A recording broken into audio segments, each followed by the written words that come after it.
Life is full of opportunities. There's work, of course, or school if you're a student. There are chores and errands, but also workout time, evenings with your family, organizations you want to support, so many things you can take part in.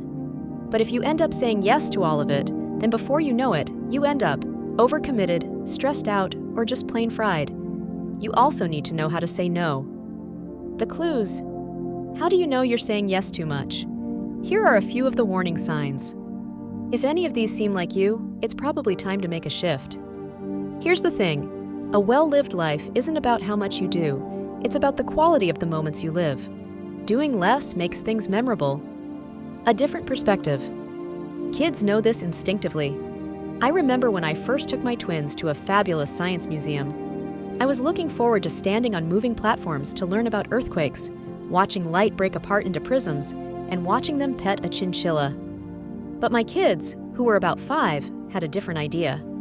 About 50 feet past the door, they found something truly captivating, a drinking fountain. We must have spent an hour there. All that driving, not to mention the entrance fee, just to watching the water splash into the fountain's bowl. But those are the moments, the ones where you stop and enjoy what's in front of you instead of hurrying to do something else. Those are the moments that make up a well-lived life. Every yes is also a no. Let's face it, there's only so much time in a day. Every time you agree to do something, you're saying no to something else.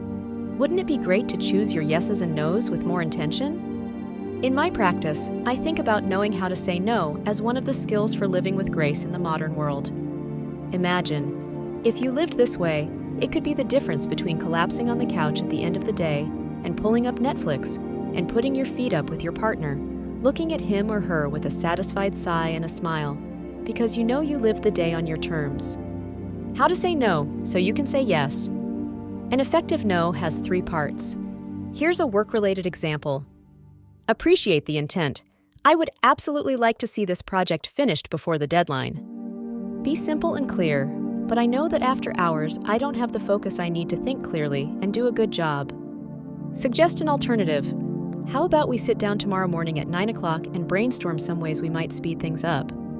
And here's a more personal one. I very much appreciate the work you've put into this fundraiser, but I'm not available next Saturday. However, I'd like to donate $50. I'll get a check in the mail by tomorrow. The essence. If you're someone who says yes too much, learning this skill will help you slow down and savor the moments that make your days memorable. Whether it's watching the water splash into the fountain's bowl or leaning back with your feet up after a productive day's work, saying no to some of the compelling opportunities that come your way will help you say yes to the ones that really matter.